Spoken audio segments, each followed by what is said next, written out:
to come together our Martin Luther King Jr. Day celebration.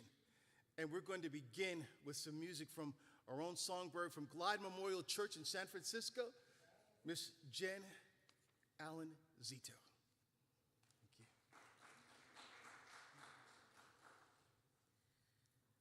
you. Good morning. I'm going to sing a song for you, a prayer.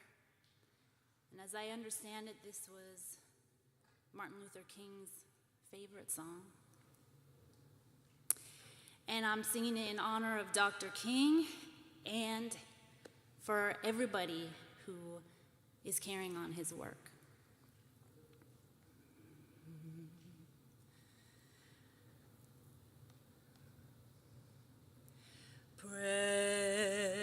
Precious Lord, take my hand and lead me on. Let me stand. I am tired. I get weak and I am worn through the storm, through the night. Lead me on to the light. Take my hand, precious Lord, lead me on. When my way gets drear, precious Lord, linger near. When my light is almost gone, hear my cry, hear my call. Take my hand lest I fall. Take my hand, precious Lord, and lead me home. Precious Lord, take my hand and lead me on. Let me stand. I am tired. I get weak and I am worn through the storm, through the night. Lead me on to the light. Take my hand, precious Lord, lead me home.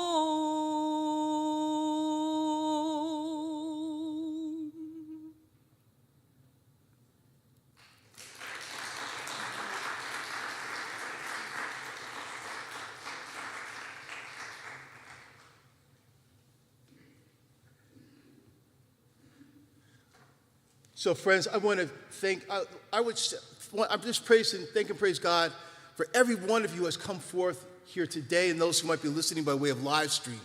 Yesterday was an exciting day in the history and the life of this church as Reverend Beth Carroll was brought in and was ordained to be the pastor of Oakland City Church. Let's give her a hand. The new pastor. This is her first day as the second day of the pastor of this church. Let's stand up, sisters. And so we're inviting her to have a word. This is the 5th year that this church has graciously opened its arms to let us have this program. But I want to ask her to share a few words and have a prayer with us at this time. Thank you, Pastor. My name is Pastor Beth Carroll. Welcome to Oakland City Church. We're honored to partner with Reverend Harry and other community leaders to host this special event honoring the prophetic leadership of Dr. Martin Luther King Jr. and to continue the collaborative community work necessary to build the beloved community. I wanted to give you just a couple notes of hospitality as we get started. Note that there are restrooms like right through this entryway, and if you take a left towards the door that you came in, there's a couple of restrooms right there, as well as there's some restrooms easily accessible in the basement, which is where we'll be having lunch. Also note that because we do have those among us who are immunocompromised, we are wearing masks today, and so we do have some. If you need some, unless you're speaking, then you don't need a mask while you're speaking or eating. But Kat back here has masks, so just raise your hand if you need a mask, and she'll gladly get you one. Thanks, Kat. In his final book, Where Do We Go From Here? Chaos or Community, Dr. King says this about universal basic income that would raise all Americans into the middle class.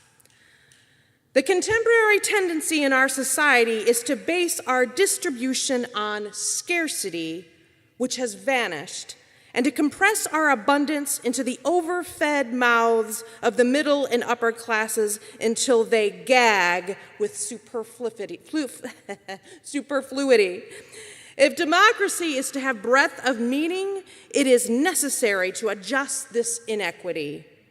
It is not only moral, but it is also intelligent. We are wasting and degrading human life by clinging to archaic thinking, and the curse of poverty has no justification in our age. It is socially as cruel and blind as the practice of cannibalism at the dawn of civilization, when men ate each other because they had not yet learned to take food from the soil or to consume the abundant animal life around them. The time has come for us to civilize ourselves by the total, direct, and immediate abolition of poverty. Friends, that time is now.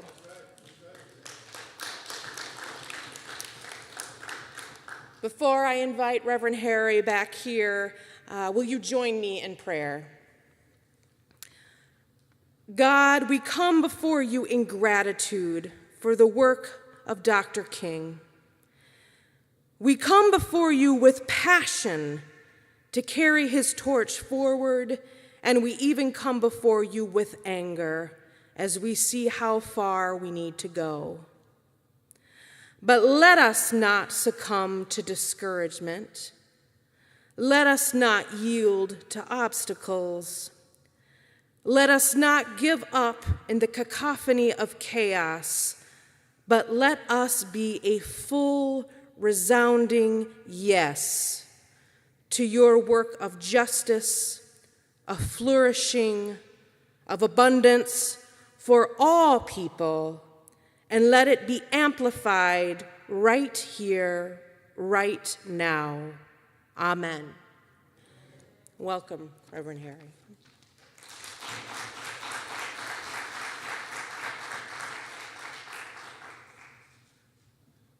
Some years ago, when the violence began to really spike in Oakland, I began to talk to people about who is really out in the streets who can stop a bully, who's really out here who not just pontificating or giving us theological exercise, but who's out here who can really go to a shooter and say, put that gun down, put that Glock down.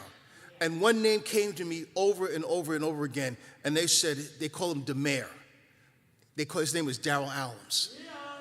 And so one day I went up by City Hall and I saw him with a bullhorn, and I went up and I introduced him, and we became immediate brothers. Well, not brothers, because he calls me uncle and I call him nephew. So we're not brothers, but family still. I want to invite him to come up, one of the leading leaders at the struggle against violence in the streets of Oakland, and somebody who has brought home a whole lot of children who are kidnapped and brought into human trafficking. Right. That part. Ladies and gentlemen, would you please warmly welcome with me our brother, D. Mayor Darrell Allums.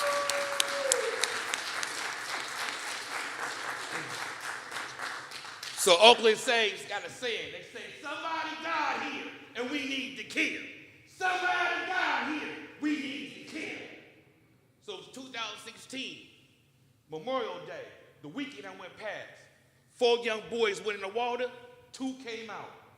Our black community got hit hard. Kyler and Katie pushed into a river in Sacramento. Our Oakland community got hit hard where our black people, our children getting killed. But then some days after, right, in the month of June, right, June 14th, one of these young men was getting buried. And it was at the funeral, this young lady, she was praise dancing. She was praise dancing for the Lord at her friend's funeral. But afterwards, hours after that funeral, this young lady, Regina Jeffries, 16 years old, was at a candlelight vigil. They was at a candlelight vigil. Over 100 young, under the age of 18. A dice game. This is what we do in our community. This is our culture. We turn up. We might have a dice game amongst some friends. But unfortunately on this day, the dice game turned back. A fight broke out. A young man got jumped. He ran off. It was minutes later. A car came past and was shooting. And a young lady was killed and dead. Enough was enough. I knew her mama. Grew up in the same hood with her. I saw that baby when she grew up. That baby was an honor roll student. Now, if they gotta touch something, they gotta touch some people, right? Because we move and groove when Oscar Grant get killed. We move and groove, say her name, Nia Wilson. Nia Wilson. It's a whole different platform. But when it comes to community violence, these black families that lose their children, well, we know if you're alcoholic, you go to AA. We know if you're on drugs, you go to NA. But where in the hell do you go when you bury your child? So we started a movement. The movement is called Stop Killing Our Kids. Because one baby died, that's all our child. I was raised, it take a village to raise a child. I say it again, I was raised, it take a village. That means Auntie Mildred on the corner. That means Mr. and Mrs. Jones was your parents. When you came up those streets, you better say hi. If they need their trash taken out or groceries taken in the house, this is what you did. They had permission to whip you back. So I also believe it takes a village to raise a child, but it also takes a village to heal a village. Who else can help me? Because as I say, I'm the executive director of founder of Adam Beacon Village Stop Killing Our Kids movement, but unfortunately now I'm a member. Last year, unfortunately my son was in a car accident. And he was killed. 2 was killed at the scene of the crime. And my son was 1. So the things I've been there since 2016, supporting these families and stuff, ooh, thank you, God. Now I gotta stand for my own self. To step in these shoes. Ooh. Bullets fly. Mothers cry. Daddy's gonna hurt somebody. Right. My child. But this ain't the stuff that go on Channel 2 News, Channel 4, 5, and 7. You understand me?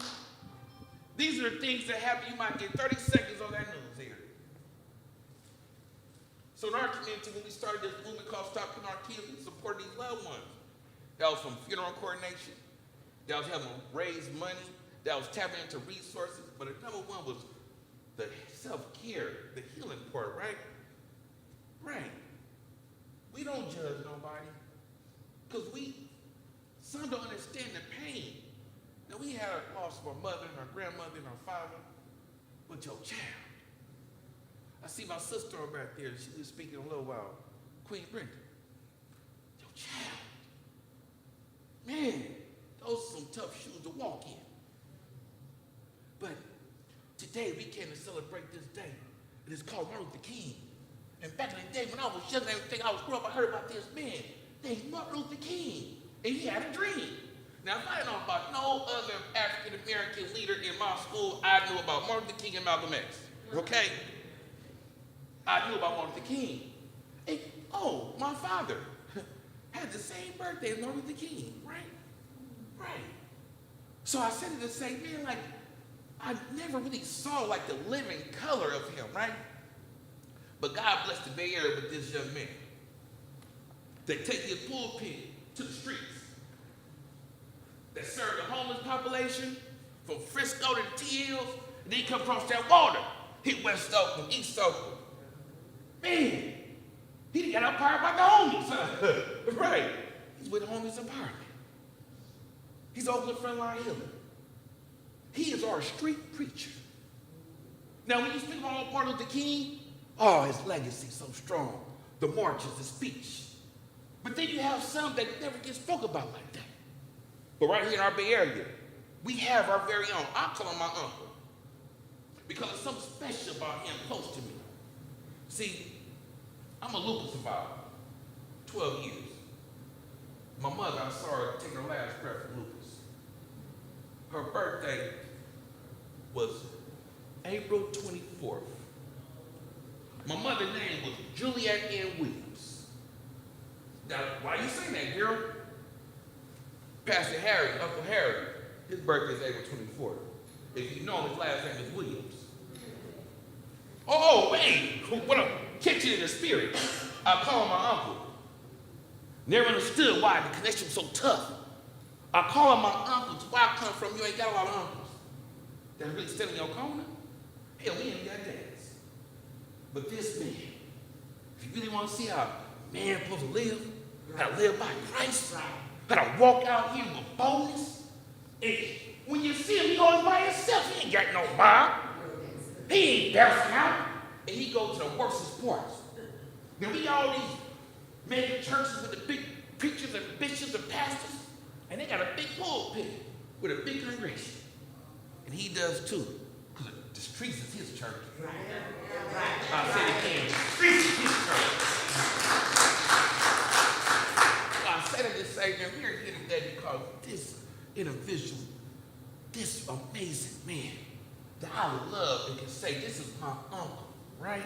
And when I call him late in hours, crying, tripping, he prayed for me, he speak life to me, and it reminds me of what I'm supposed to be doing out here. Right. So it is my pleasure and my honor to say, first and foremost, thank you, Uncle Harry.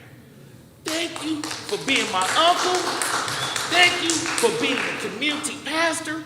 And when we call you out there to pray for that body on the ground, to be there for that family, you are always there. And you never ask for a damn dollar. Yeah. We love you. I love you. And I thank you. And I want to say to all y'all please put your hands in Gary for the man of the hour, or Martin Luther King of the Bay Area, Pastor Uncle Harry Williams.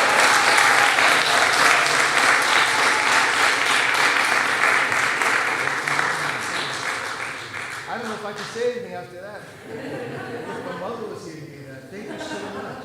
Thank you so much. Can y'all hear me without a microphone? Somebody said no. So was there a microphone? Okay. Thank God for each and every one of you. When I first got here, thank you. When I first got here, there was only one person in here. I said, oh, Lord. Back in 2020, I was serving as the minister of compassionate care at historic Glide Memorial Church in the San Francisco Tenderloin when a bulletin went out to the community. A trip was being sponsored to Montgomery, Alabama, the birthplace of the modern civil rights movement. Of course, I signed up to go. In Montgomery, we went to a lot of different sites, but we ended up at the Southern Poverty Law Center one day. Anybody know about that place?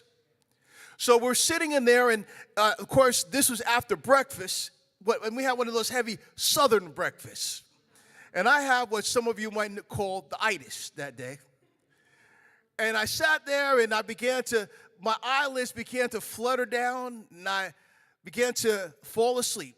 The next thing I know, the leader of the group came, and he shoved me, and he goes, "You're snoring. Get up, get out." Of course, I was a little upset that day at him. But you know, right around the corner, right down the street from the Southern Poverty Law Center, there was the Dexter Avenue Baptist Church. The Dexter Avenue Baptist Church is the church that Dr. Martin Luther King Jr. had led during the Montgomery bus boycott. I walked into the bottom of the church, and I began to look around, and I saw a lady. She was the secretary of the church, and she and I began to converse. And then at the same time, a man walked in. A gentleman walked in, and he was a Southern gentleman, and he asked, "Who are you?" And I told him who I was. And he said, "Where are you from?" And I said, "Oh, I'm from Oakland, California." And he said, "Oakland, California." He goes, "You know, my late sister used to live in Oakland, California." And I said, "Sir, you know, Oakland is a big place, but just out of courtesy," I said, "Sir, what was your sister's name?" And when he told me his sister's name, tears came to my eyes. When he told me his sister's name, I said, "Sir, may I embrace you? May I hug you?"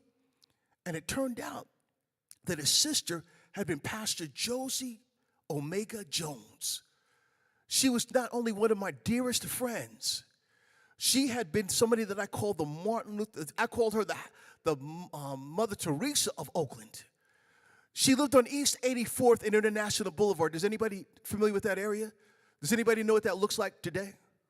Well, when she was there in East 84th, she rented out 3 houses because she realized that there were unhoused people who lived there, unsheltered people. And she went out to the streets and she brought these people into her homes and she fed them and clothed them and made sure they made it to their medical appointments.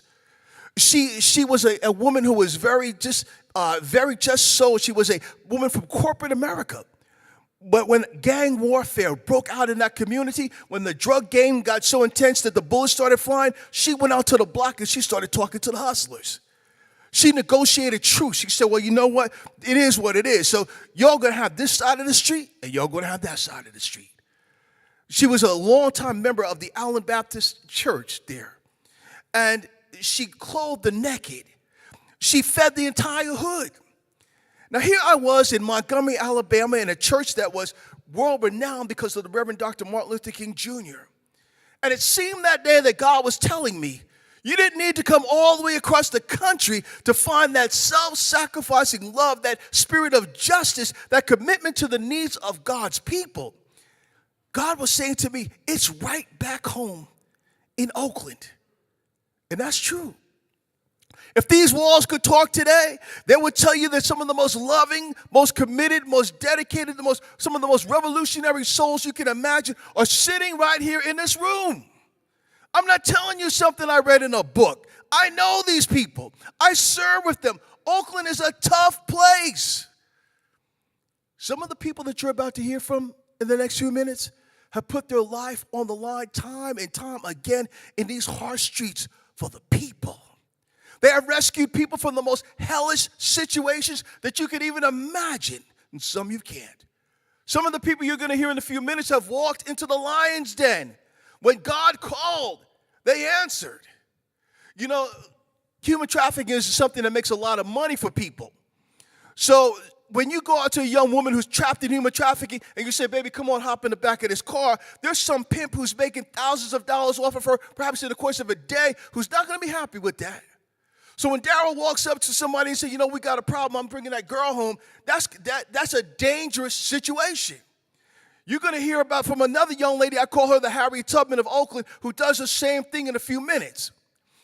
But here in this room, you got some of the people who are really doing the work. Gun violence is destroying young people in Oakland. There are young people who are not being prepared for the future because of the problems of education here in Oakland. People asking, where is the church? Where are the people who say that they love God and they love Jesus and they want to stand up for justice? In the streets, people are asking me, they say, where is the church? Last week there was water. It was watery hell. Someone asked me, why doesn't the church open its doors and let the folk come in and get some coffee and some tea so they can get a little bit of respite from the torrential downpour that's coming? And I could just only look at that person with my mouth closed and say, I just don't know. Why has the church not been scorched by the fire of the Holy Spirit and done all it could to stop our brothers and sisters from going into the iron house, the concrete slave ship? What is the church doing as people are hungry in the streets? Somebody came up to me. I was talking to a brother last week on the streets. He was unhoused, and I go up to him. I'm talking about the goodness of God, and I'll never forget what he said to me. He said, Rev, God has moved on from the 6-block radius where you and I are standing right now. And he said, when God left, guess who moved in? And when I looked at him, people said, well, what did you say to him? I was dumbfounded. I was speechless, because the reality is that people only know that there is God if the church, if the people who call themselves the Christians, if the people of faith will go to those people. Not preach inside of the warmth of a building like this, but go to those. That's the only way folk will know that there really is God. I didn't know what to tell him. Why hasn't the church left the walls of the building when young people are leaking their blood on the front of the church building? People be getting shot. And instead of us talking about the people who are dying in our community from gunfire, we're talking about what's going on with George Santos in Washington, D.C. Friends, something is going wrong. The speakers who will follow me are doing the work. I urge you to listen to them. Listen closely. Each one of them will tell you not only what they're doing, but they're going to tell you what you and I can do, so that when we leave here, we can pick up the challenge. When this meeting is finished, we're going to have a meal downstairs. And it comes from my favorite Mexican restaurant in the whole Bay Area. And over that, she says she knows, because she treats me to lunch there sometime. So when we go downstairs to eat, we're going to have plain talk conversation. And we're not just going to talk about the Oakland A's draft picks. We're going to talk about what we can do, what they talked about, and what we're going to do to heal Oakland. Amen? Dr. Martin Luther King Jr. said these words: the only thing necessary for the triumph of evil is that good people do nothing. Friends, the church is a sleeping giant. Apathy is killing us, and it's destroyed our witness in the community. Trust me, I'm outside every day. Listen to what you're going to hear today. Listen closely, and in this time of crisis, be prepared to leave here and do something.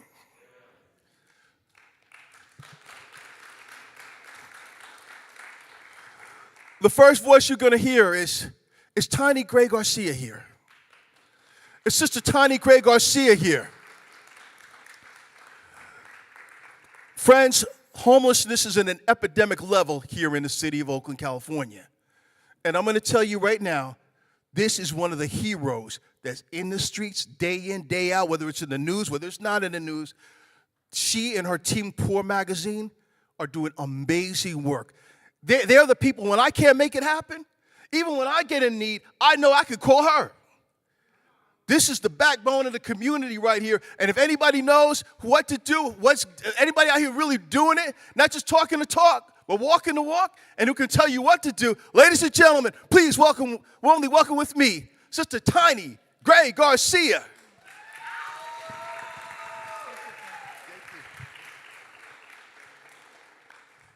Do you see that houseless mama daughter sleeping in a tent? I said, do you see that houseless mama and daughter sleeping in a tent? That's because we don't got money for the rent. So I do want to, first of all, again, give more love to Brother O.G. Rev, Mr. Pastor Harry Williams, because the concept of actually walking the walk, not just talking the talk, is way more rare than you would imagine. And so big love to this church and to all of y'all are in here, and to Pastor, because that's really what it's about. I'm a poverty scholar, that houseless mama, that houseless daughter. I'm a poverty scholar. All those people you don't want to see, never want to be, look away from me. What you going to do, arrest me? We're in your city. I'm a poverty scholar. I rock my jailhouse attire because me and my po mama did jail time for the poverty crime of being houseless in this occupied indigenous holler. I'm a poverty scholar, the daughter of a strong Afro-Boricua mama for without whom there would be no me, a mama soltera and a welfare queen. I do want to lift up my mama, for without whom there would be no me. I want to lift up all the mamas in the house, for without whom there would be no babies. Can I get a witness? I want to lift up the mamas who are on the street right now, worrying about how they're going to keep their kids in a bed. So, as most of you, or some of you may know, when me and my mom when I was 11 years old, she was unable to keep on keeping on. She had been tortured as a child, as a mixed race, young female. Her body was molested more than 210 times by the time she was 3 years old in the foster care system. She used to call it the torture care system, and orphanages. Right? Because one of the most dangerous things there is to be is an unprotected child. Right? But unfortunately, what I'm here to tell all of you is that many of my brothers and sisters who are with me on the street are coming out of systems and situations like that, right? And so these solutions that are oftentimes thrown out, and I say this with love because there's a lot of good, powerful work happening by folks who run organizations. And then there are some that I call the non-profiteers, right, who are making money on our poverty. Yes, I did say that. Paying salaries because poor people continue to be poor. Right? So I'm here to give you some what I call radical redistribution and community reparations. So right now, 11 or 12 of us who are houseless, formerly houseless folks, 15, 20, 30, 10, 5 years on the street, have built our own homes in Deep East Uchin, Oakland, that we poor people call home fullness. Now, can we say that together? Home fullness. A homeless people's solution to homelessness. But let's not get it twisted. We're poor people couldn't put 2 nickels together. That didn't happen because somebody had a trust fund or somebody was nice and somebody had a rich uncle. It happened because we teach young folks with race and class privilege about radical redistribution, right? So I want to be very, very clear, because in case there's anybody in the audience who has a trust fund or maybe an extra house, because guess what? If you have a home, let's be real, do you really need 3 and 4? We can only live in 1. Can I get a witness on that? Yeah. Thank you. Right? So if you happen to have a little extra, let's talk about radically redistributing that. And I say that with love, family, because I know that we've all been lied to in capitalism about hoarding, about scarcity, and about I got mines and then I'm okay. And somehow I'm successful because I've hoarded a lot of Mama Earth and I've hoarded a lot of bloodstained dollars. But these are lies, family. These are lies we've been told. So I want to say to you today, consider coming to People's School. We do a decolonization, I'm going to swear in the church, I'm sorry, Yeshua, degentrification seminar twice a year. It's coming up on January, the end of January. You can check us out at poormagazine.org online. We also do it for poverty scholars, fellow folks like ourselves. But we do this to help people heal from these lies of capitalism and hoarding and scarcity. Because of real talk, there's so much healing we have to do. And today, that is that day. And Dr. King, Ibaye, and every single one of you, thank you, and we love you. Check out poormagazine.org. Thank you, everybody. We love you. Thank you very much. Thank you so much. Check out poormagazine.org. Yeah, check that out. And they're doing amazing work. They have their own publishing company, their own people's radio station. I mean, they're doing, and they feed everybody in the community. So at this time, I want to bring up, I think our next person that we want to bring up is Miss Brenda Grisham. Miss Brenda Grisham, are you here? Yes. Ladies and gentlemen, I want to introduce you to Miss Brenda Grisham. So when I first became involved, y'all can clap, go ahead and clap. How many people know who that is? When I first became involved in the struggle against violence in Oakland, I read an article in the San Francisco Chronicle or the Oakland Tribune about a young woman who had lost her son. And I became involved in the struggle because of her. She became my mentor, and she's a leader in the struggle against violence in Oakland. Ladies and gentlemen, welcome with me, Brenda Grisham.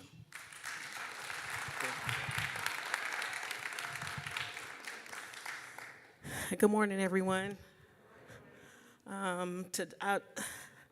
You know, when you come to these kind of events, you have to look around and look inside yourself and see what is the message that you are supposed to present, because each and every event, there's a different message. Today, when I came in here, I looked around, and this is one of the things that Martin Luther King fought for. There are so many different nationalities in this room.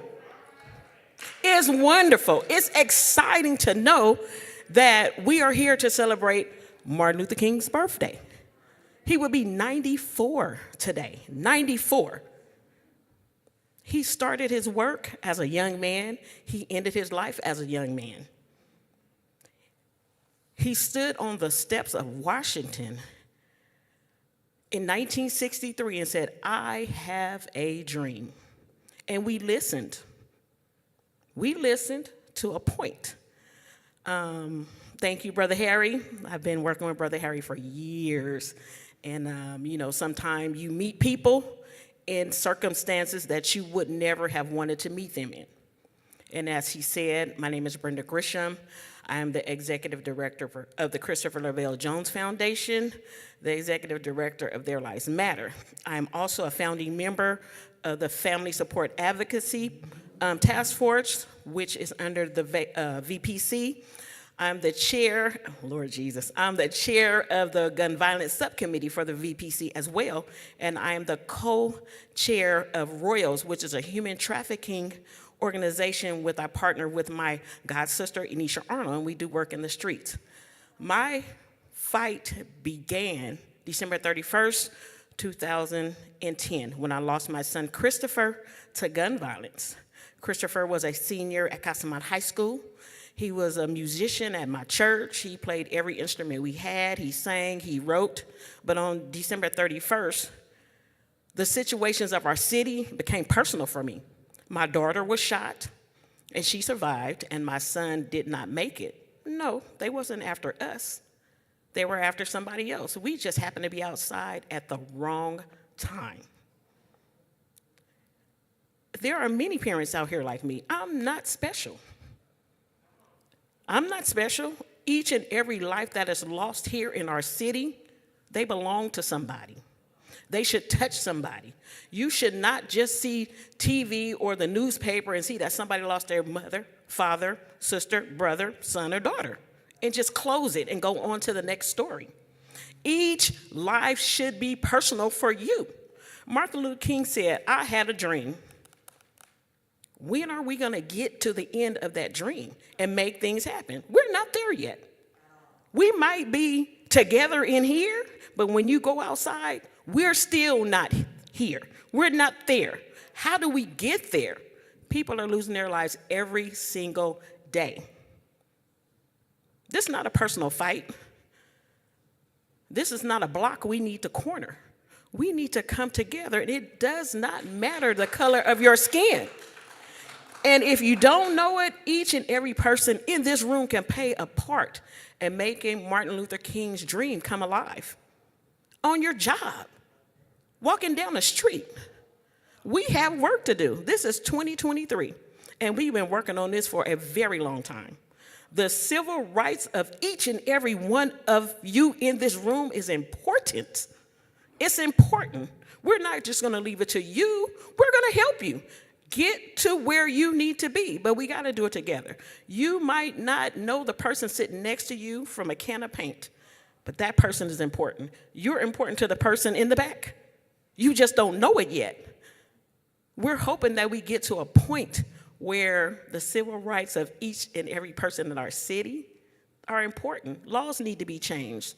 I see our new district attorneys in the house. Hey. Laws need to be changed. People need to be renewed. And it takes events like this where people are coming together to make a difference. And like everyone before me said, Reverend Harry, he's just a jewel to this city. He is. He's a jewel to this city. We have long talks. His heart is here. His heart is with everybody. He goes where he feels he needs to be. And wherever he is, he leaves a mark. We all should be like that. I've been doing this for 12 years. 12 years working in the community, helping those parents that need to be helped. 12 years. That's a long time for a mom that lost her child, that tried to save her child. Child died right in front of her. Daughter shot over here, children crying. No. I took something that my son had said to me, oh, Mama, it's going to be okay. And then I took that leap with the help of the community members. Brother Daryl, I tell you, he about as gangster as you could get. I don't know where he went. Love him to death. But it takes a whole lot to make it go.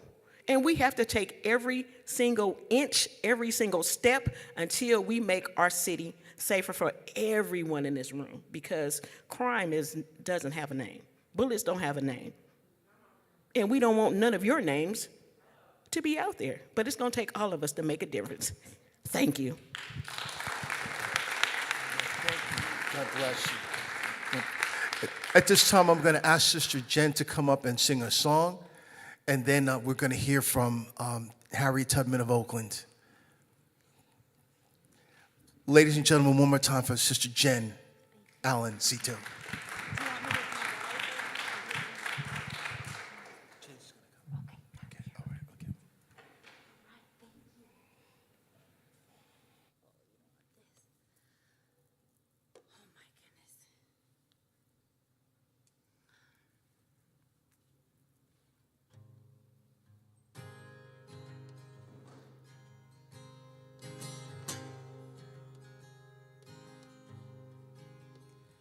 I was born by the river in a little tent. And just like that river, I've been running ever since. It's been a long time coming, but I know change is gonna come. Oh, yes, it will.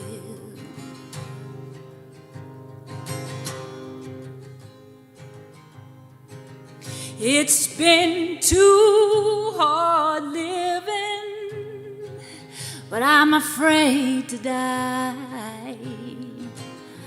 I don't know what's out there beyond the sky. It's been a long time coming, but I know change is gonna come. Oh, yes, it will. Well, I go to the movies and I go downtown. Somebody keeps telling me not to hang around. Well, it's been a long time coming, but I know change is gonna come. Oh, yes, it will.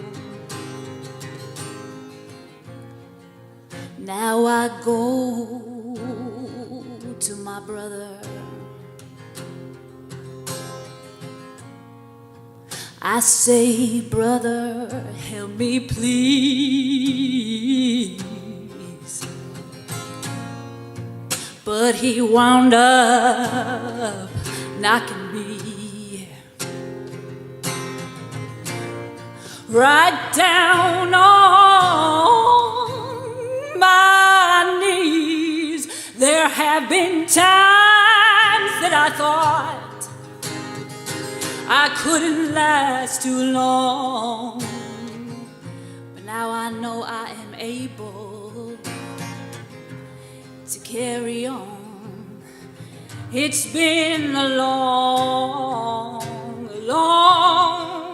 time coming, but I know change is gonna come. Oh, yes it will. Oh, yeah.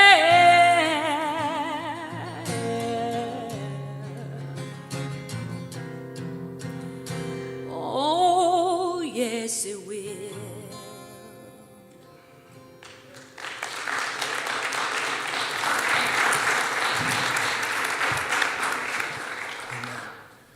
Test 1, 2. She wants to. Oh, let's see.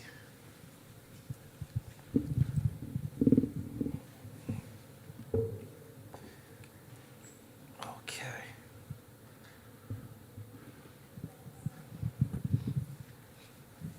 Ladies and gentlemen, years ago I wanted to write a book about human trafficking.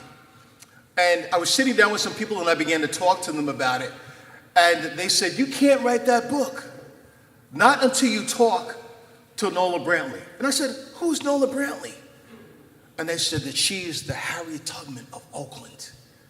And so I found out how to get in touch with her, and I called her one day, and she met me down by Jack London Square at a coffee shop, and she sat across from me. In the next 15, 20 minutes, she changed my entire life. Because I jumped into that struggle with both feet. And over the years, I found her not only to be a revolutionary and somebody who's given her life to save these children in these streets, but a dear friend. I was stranded one day in Chicago, and things Chicago, I'm not from Chicago. It was dark out and broke. And I had to call my sister and say, sister, you got a cash out for me?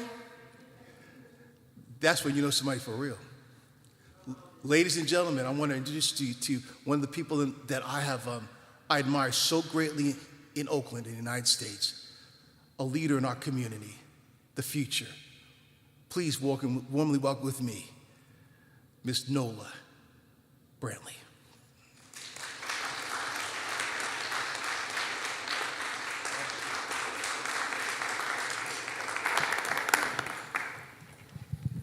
Well, it's almost afternoon, so good morning, good afternoon.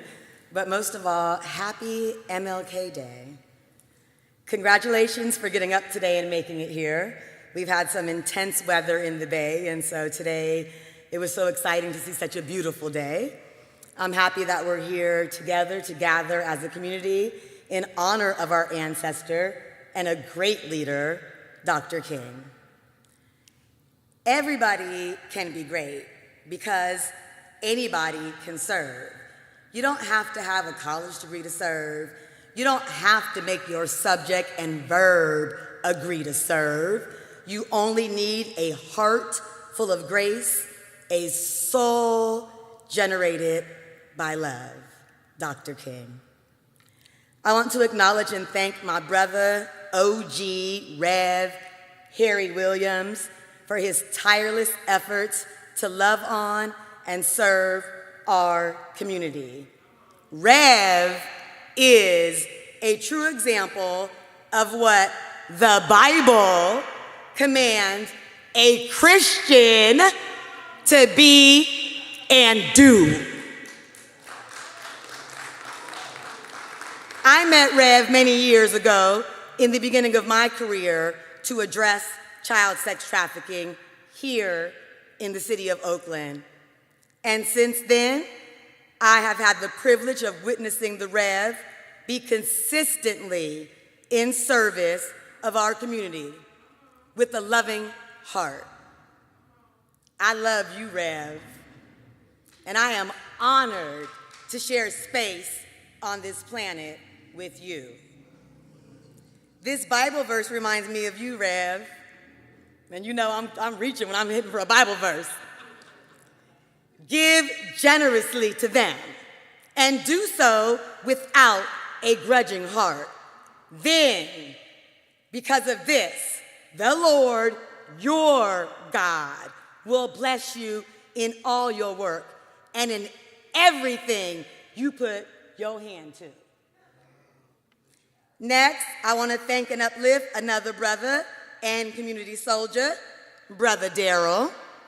Thank you for all of your service and sacrifices to the community. Daryl is a brother that is about that life for the community, and I am in deep appreciation. I also want to thank and uplift my fellow community leaders that are here today for your service to the community. Thank you, thank you, thank you. As Rev shared, my name is Nola Kesia Brantley, and I am best known for my efforts to combat human trafficking, and more specifically, child sex trafficking.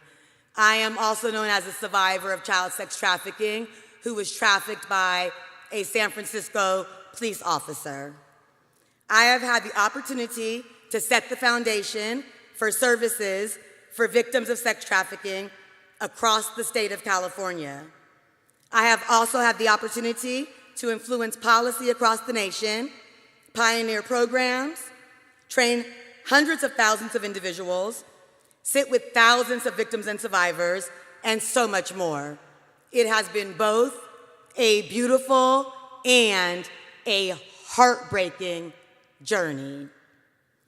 Child sex trafficking is happening in the city of Oakland and in every major city across our nation. The FBI has identified the San Francisco Bay Area as one of the 5 hotspots in our nation for child sex trafficking. But you don't need the FBI to tell you that if you have eyes and you've walked the streets of Oakland. Every day, in the dark of the night and in the broad daylight, child sex trafficking victims are visibly being bought and sold on the streets of Oakland. Some of these victims are out there under force and threat and are literally living the life of a slave. Others are out there under emotional manipulation. And many, many more are out there as the only way they can see to survive, and because they have been marginalized and rejected by all other parts of society. Many of the child sex trafficking victims include children who come from ethnic groups that were historically oppressed in this nation, families struggling with patterns of generational trauma, children who've been sexually abused during earlier childhood. Newsflash, people in this country and abroad like to have sex with children. Children who've experienced other forms of abuse. Children in our foster care system.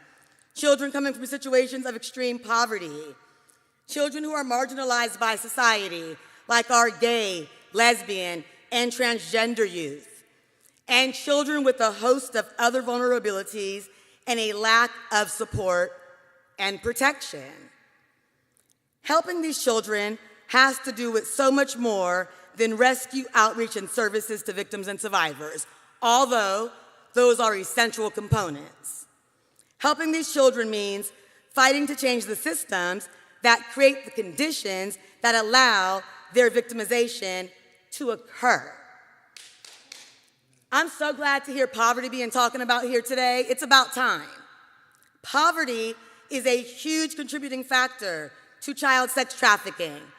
And don't get me wrong, you already know I'm right there with you, brother. Providing mutual relief aid for those living in poverty is great.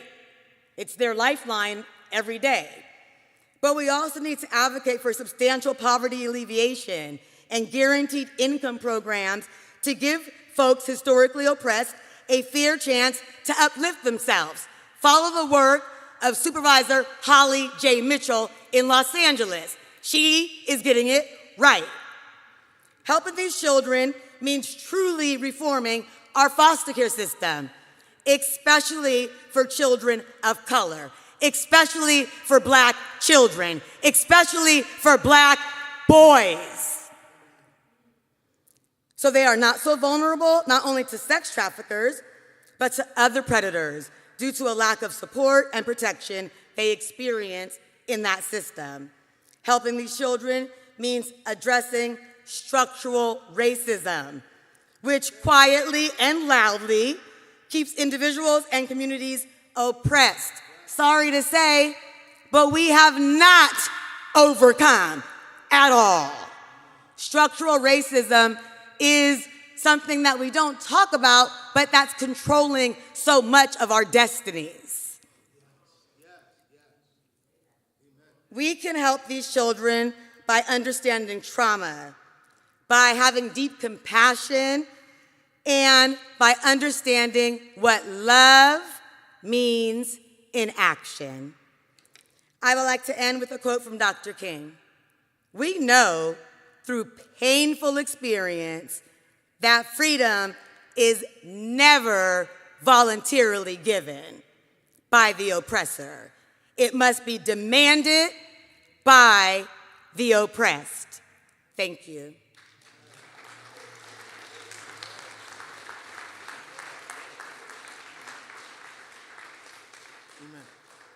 We have 3 more speakers who are going to come forward. But before I bring them up, I want Miss Terry Levitt. I want you to stand, please. Miss Terry Levitt, I want you to stand. Turn around so everybody can see you. Give everybody a look at you. And Terry, you can sit down now.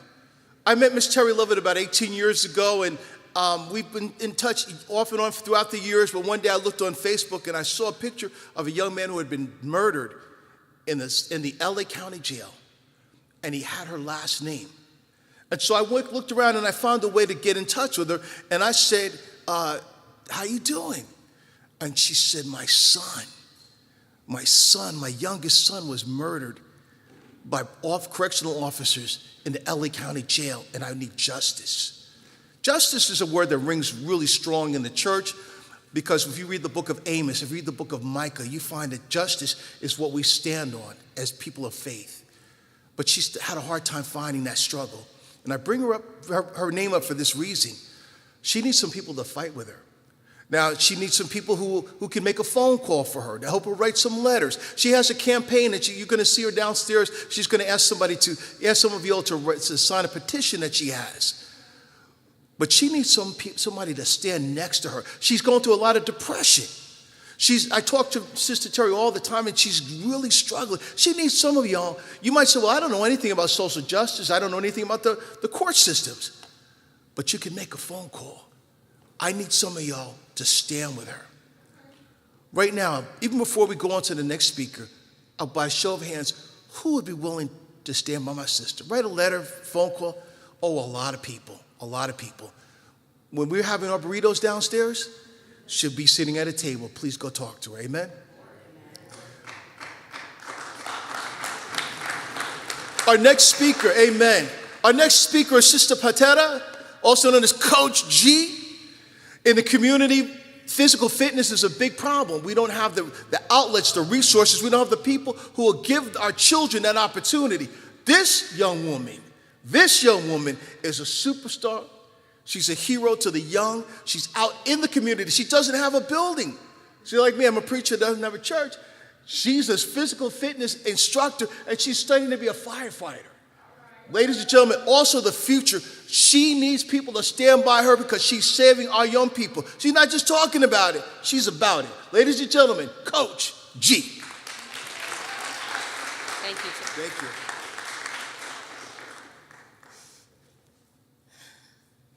Before I get started, actually, I would like for everybody to look at their neighbor on a count of 3. We're going to take a deep breath. I was thinking about what I was going to say last night, and this came up, so I was like, I want you to look at your neighbor. You're not going to say anything. You're just going to hold your heart. You're going to take a deep breath and let it out, right? I think what you're going to feel seen. It doesn't matter if you have happy tears inside, sad tears, or frustration inside, but I believe that you're going to feel seen. But as soon as you also feel that, you're going to feel and hear the answer of what the next step is for you to make. So, on the count of 3, you can look to the next person, whoever's next to you, and inhale, exhale. 1, 2, 3.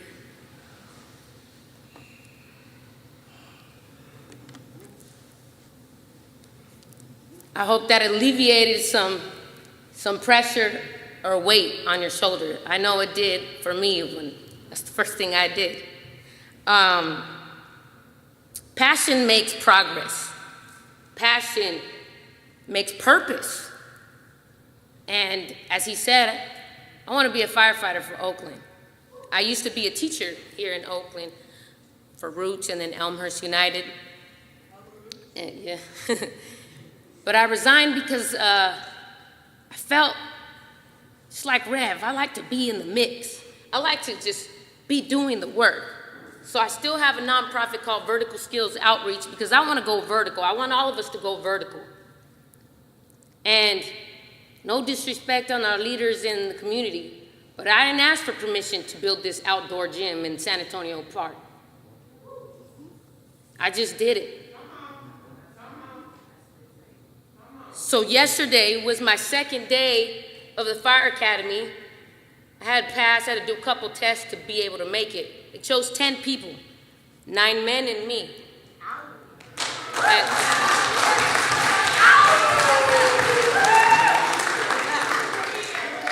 It's been storming these past 2 days, but we were training in the storm. In push-up position in the gravel, and you could feel your palms just painfully just burning.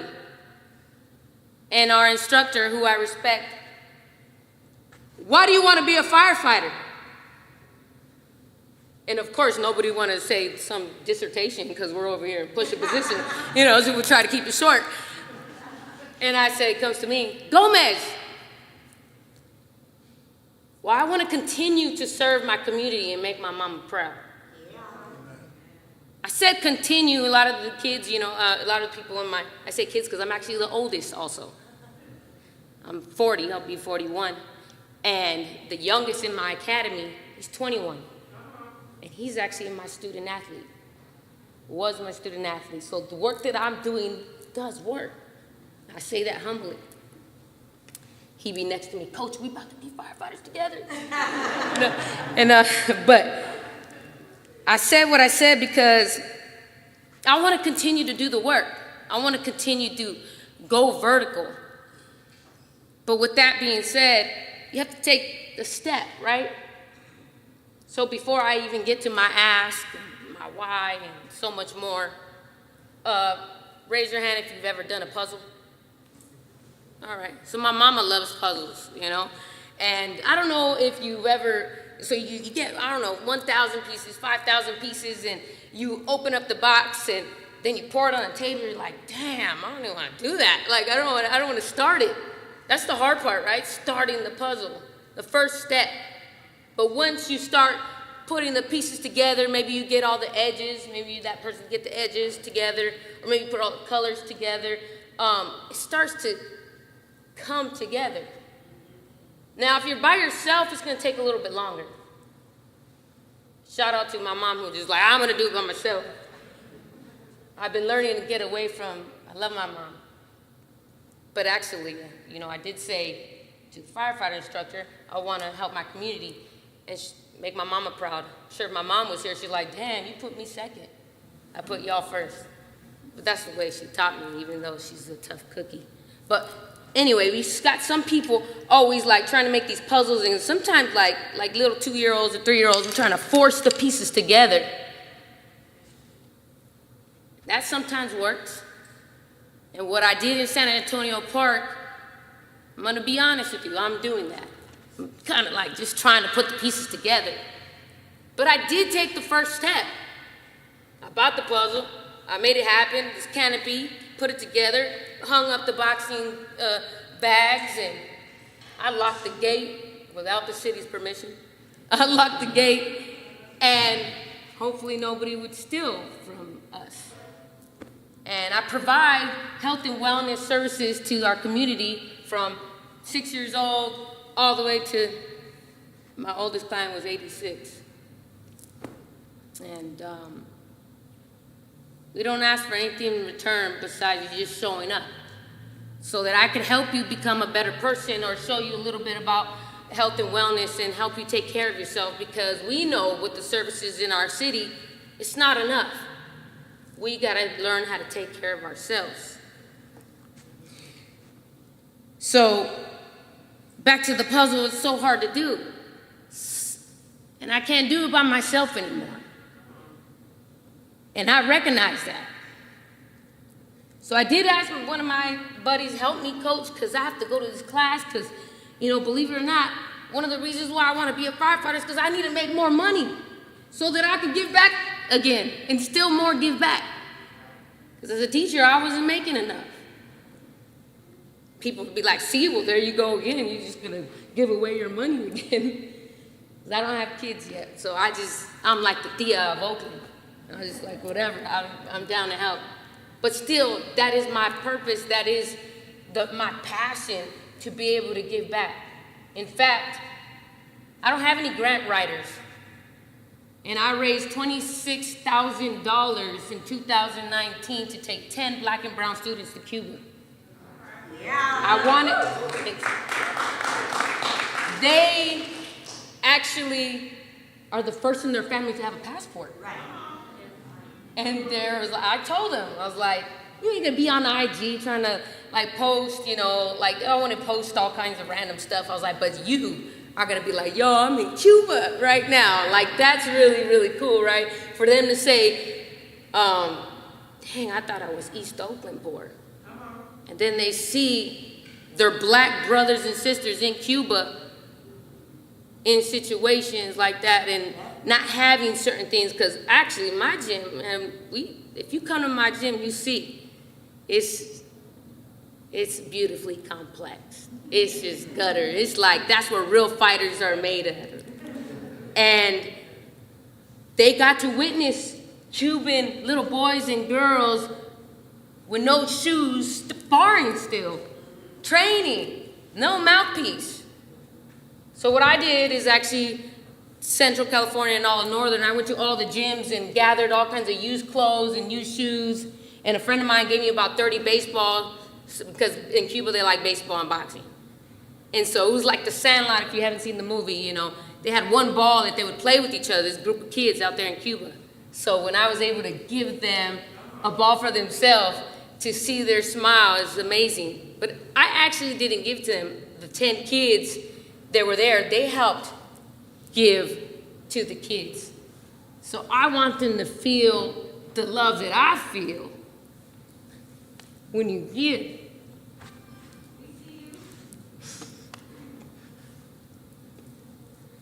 So I just need your help to help me continue to go vertical. My assistant coach, he was there Tuesdays and Thursdays so I could make it to my EMT class. I'm grateful for him. And I'm grateful for the strength to say no. Sometimes you have to say no. So this last year and till 6 months in this academy, this whole year, I have to say no a little bit more to the kids. Like, Coach, can you pick me up this, or can you do this? I have to say no for them. They don't know that yet. Right next to the structure, we have this boxing ring that I'm barely building. You just see the foundation right now. I told them a year ago we were going to build the boxing ring, but they see it. They see slowly something's happening. And they see me. I'll be on Facebook Marketplace and be like, look, I found this little cabinet for free. Or I found these yoga ball, or I found these two little, thank my grandma. We used to always go to the thrift shops and garage sale hunting. But I'm doing everything I can little by little. But I don't have a board. You're probably wondering, how are you a nonprofit and you don't have a board of directors? Well, I'm from the hood, so when I filled out the application, so maybe I just put 2 friends' names down just to get status. I'm just being transparent.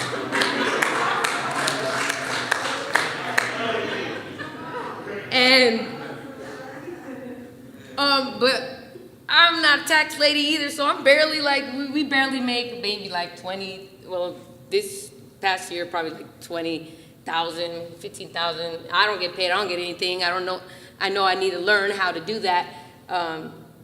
It is a lot of work when you put together an event and stuff like that.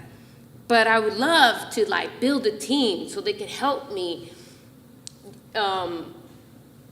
take kids to outside of Oakland, even if it's just across the bridge. Because I remember a little kid, Coach, I've never been to the beach. What?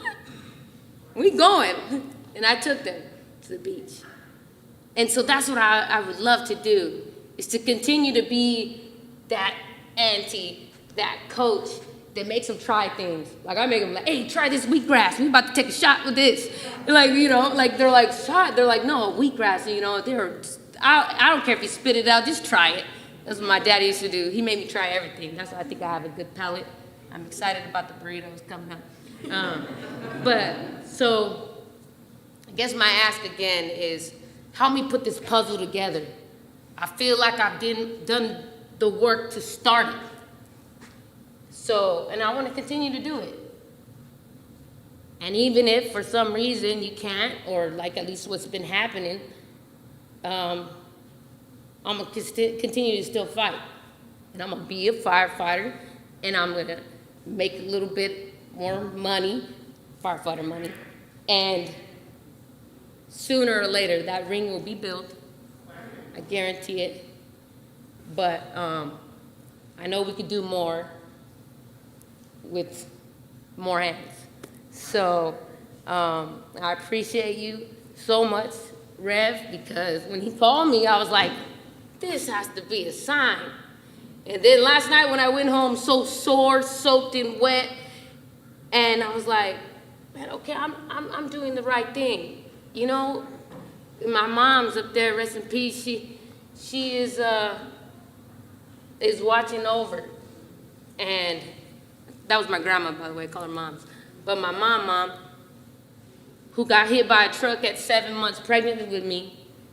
See, I mean, there's nothing wrong with me. I'm good. I came out perfect. 5 weeks early, but she was a fighter.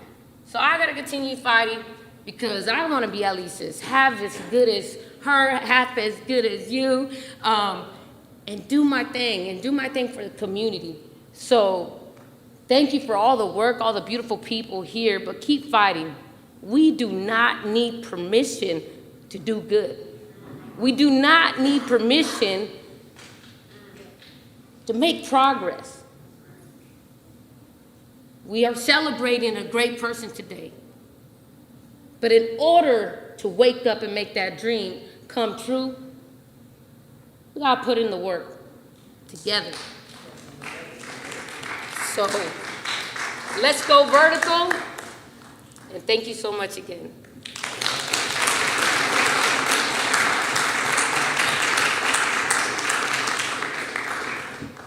How many people believe in this, what this young woman said and what she's doing in the community? When you're eating your burritos in a few minutes, I'm going to need you to go talk to her, somebody. Amen? So we have three speakers, and we're going to time you because we got 21 minutes left, all right? Somebody say 21 minutes. This program is going to last 21 more minutes, so I'm going to need you to time the next speakers. We saved our political leaders for last because I wanted them to hear the struggle of the people. I wanted them to hear the cries of the people. Good idea, Rev. Okay. The first person we're going to ask to come up is Miss Brooklyn Williams, and she's a representative of our Mayor Sheng Tao, who's in Washington, D.C. today. So, Sister Williams, if you would come on up. Ladies and gentlemen, let's bring her on with a hand clap. Thank you very much, Father. Thank you. Okay. All right. Good afternoon, everyone. I want to thank Reverend Williams for asking me to share a few words.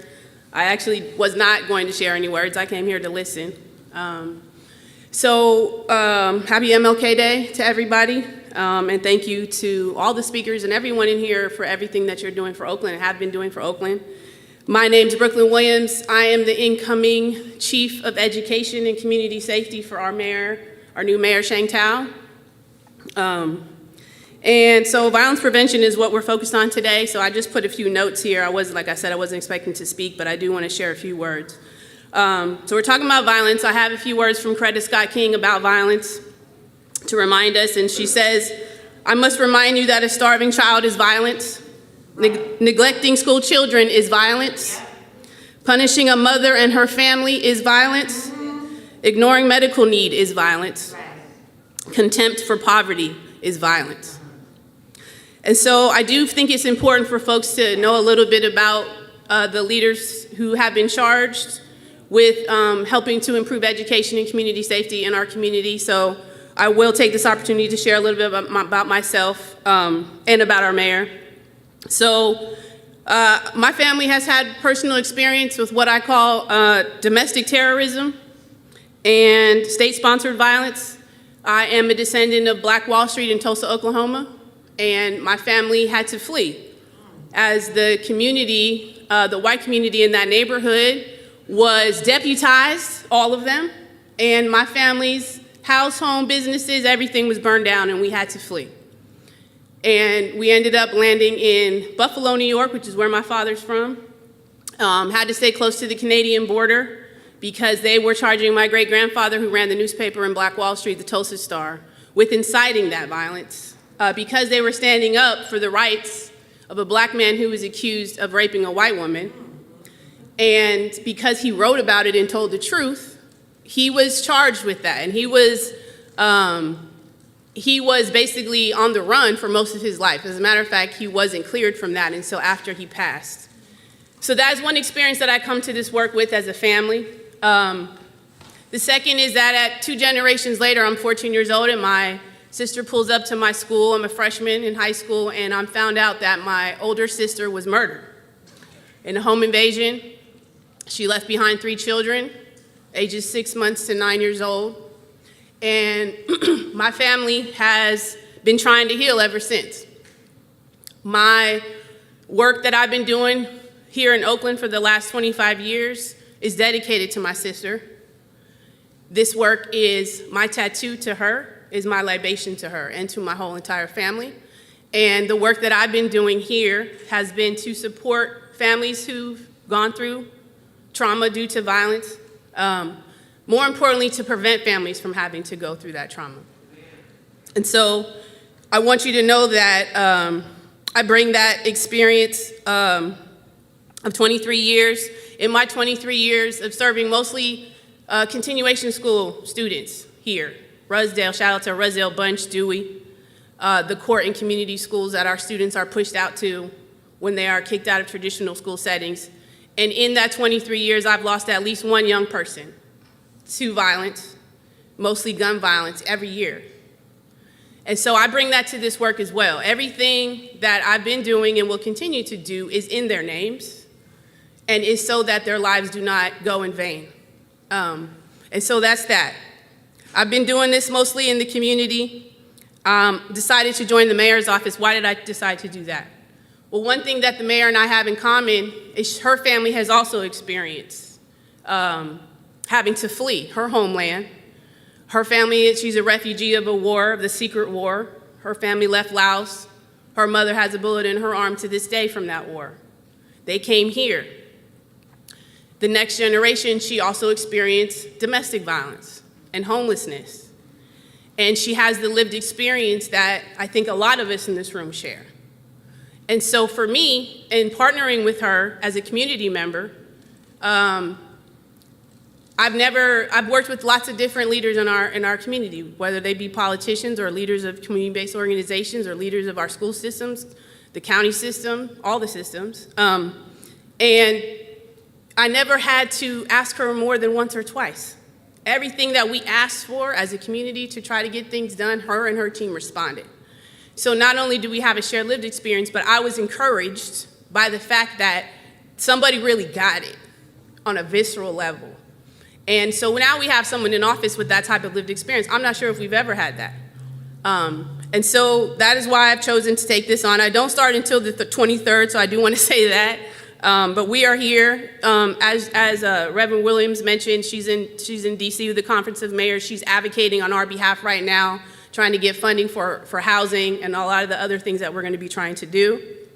And so I do want to share a couple of projects that we're working on, just so that you all are aware of what we're going to be doing. Of course, our whole plan is not mapped out. We plan on doing a lot of engagement and a lot of listening into the folks in this room doing the work, but also many across our city. But her and I met during the Reimagining Public Safety Task Force process in the city of Oakland.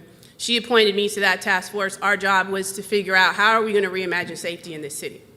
For me, as someone who's been in education and working with young people in the criminal justice system impacted by that system, it is about providing services upstream. And so as a part of that work, we were able to double the budget of the Department of Violence Prevention. This work cannot be done without investments and resources. And those of you who are in this room that do the violence interruption and to do the case management and the life coaching and all of those things, what we know is that we're only as good as the resources we have available to us, right? So we have to have the housing, we have to have the employment pathways, we have to have all of those things that are disposal to be able to help. And so that's the type of work that I'm talking about that we've done so far. We will continue to double down on violence prevention. One of those strategies is a school-based violence interruption strategy. So we now have 7 schools in our city that was a result of this reimagining work that have violence interrupters, that have life coaches, and a team of a gender-based violence specialist in all of our schools. So we do plan on investing in violence prevention in a school-based manner. Another project that we're working on is turning the old administration building for Oakland Unified School District 1025 2nd Avenue into a career technical education hub for transition age youth. We're building housing for 18 to 24-year-olds with a career technical education bridge as well as the wraparound service. That was the vision of young men locked up at Camp Sweeney in 2017. I was there running a literacy program. We partnered with then Assemblymember Tony Thurman, wrote a bill about reentry, and these young men said this is what we need to overcome these odds. 72% chance that they're going back in 2 years. We said, what do you need? They said this is what we need. So that's what we're building. And part of the work in the mayor's office will be to advance that project. We've been fighting on the community side, and so I'm very much looking forward to be able to use the resources available to advance that project. And then I'll just share one more. In partnership with Mayor Tao, also in partnership with Councilmember Bass, President Bass of our council, the young people in our city decided that they needed to lift the fact that the youth homelessness problem in this city has been unrecognized and not invested in. We've had millions and millions of dollars coming from the federal government, from the state government to address homelessness, and transition age youth have been left out of those conversations and those investments. So last spring we hosted a hearing on youth homelessness in partnership with the Youth Commission and the Youth Action Board from Alameda County, and every single one of those council members pledged to do more for young people experiencing homelessness. And so with that, we are starting a task force, an interagency task force with the county and the city and the district and Peralta and all of our systems to come together to really pay attention to the specific needs of our transition age youth. Because what we know is about a quarter of our homeless population started becoming homeless in those 18 to 24-year-old years. So I just wanted to share a couple of those things, and to say that moving forward, we're going to continue to engage those closest to the issues, because we know that they're closest to the solutions. We are going to be extremely solution-oriented, so I really appreciate all the work that's been shared here, because those are people, again, not asking for permission, right? And not just looking at what our elected leaders can do, but what can we do? Because we've been doing it, and that's just the Oakland way, and we'll continue to do that. We will be continuing to listen. We want to make sure that the average Oaklander, so those of us in this room who do the work, we know the work. We know what it looks like. We know what it takes to the investments that are needed. But the average person in Oakland does not understand what's a violence interrupter. What is that? So it's going to be our charge to make sure that our community is really aware of this work. You can't support work that you're not aware of. And you don't know what you don't know. And so it's going to be really important that all of us in this space and others who are not here who do this work to share in making sure that that narrative is out there. Because as we're going to be fighting for additional investments in violence prevention, people have to understand what that looks like, right? So I appreciate the platform anytime we can talk about the work, because again, people can't support work that they're not aware of. With that, I'm going to end by just saying that thank you, really. Thank you to all of you who are here for your service to the most vulnerable in our community. Thank you for staying focused. I think ultimately there's so many different issues in Oakland, and there's so many different folks doing the work. And sometimes we can get distracted. And so I thank you for keeping your focus, not letting small disagreements veer us off course. We have a lot of nonprofits, we got a lot of providers. We all need to come together. right? And we need to model that for our young people. I think that's really, really important. And so I thank you for doing that. And most of all, I thank you guys for taking really good care of yourselves. This work is difficult. And the turnover is real and the burnout is real. And so I just want to thank you for taking care of yourselves, putting your own mask on first, right? It seems counterintuitive, but we need you. And we know that healed people will heal people. So we have to continue that work as well. And then just thank you for taking care of each other. And most of all, thank you for keeping the faith and all this work that we're doing. So I appreciate it. Ladies and gentlemen, one more hand for Miss Brooklyn Williams. So is Miss Tambo here? Okay, you're going to be the last, sister. This time we're going to ask our new district attorney, Miss Pamela Price, to come on up. Let's give her a hand clap. District Attorney Pamela Price, congratulations.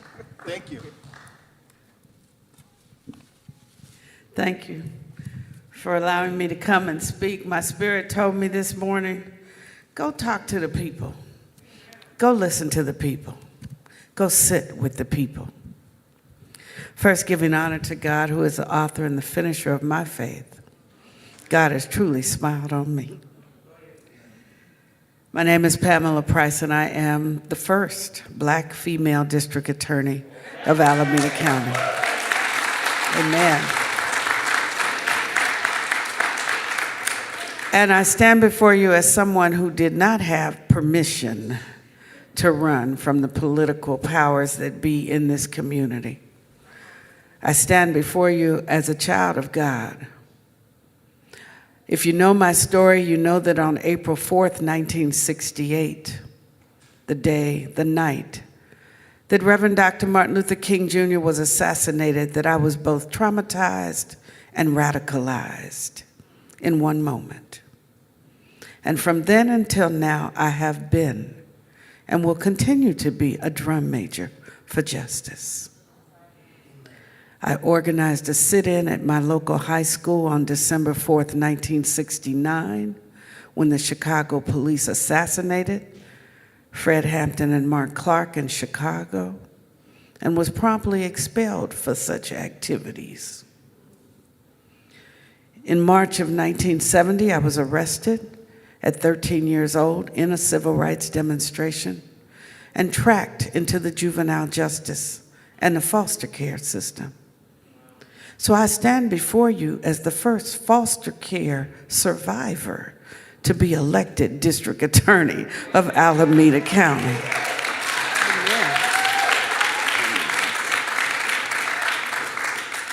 This district attorney's office has been an untouched tower of appointed and anointed district attorneys and people who don't look like most of us in this room.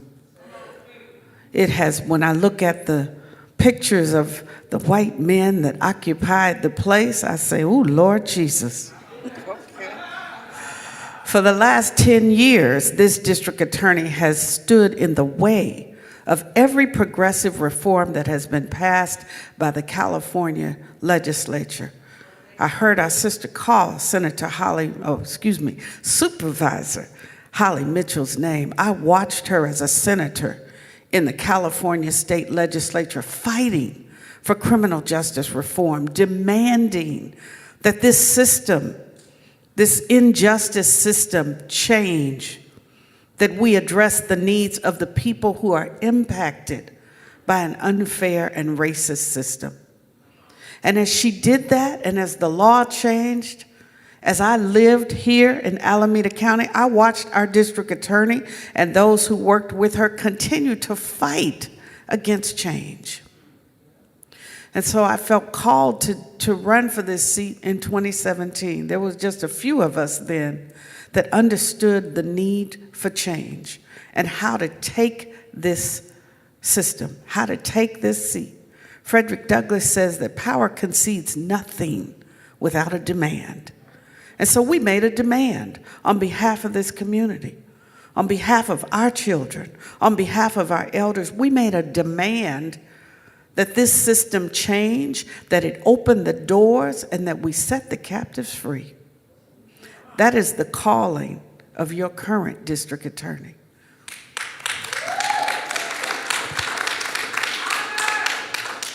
Our message resonated in 2018 and then again victoriously in 2022 across Alameda County because we knew that the criminal justice system is not working for the hard-working people of Alameda County. And that it was time, people were ready for change. We were desperate for police accountability. Desperate. We are desperate to have leaders at the county level who understand that housing the unhoused is our responsibility.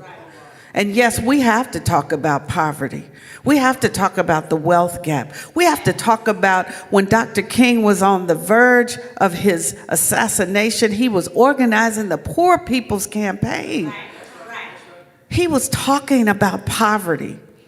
He stood against war.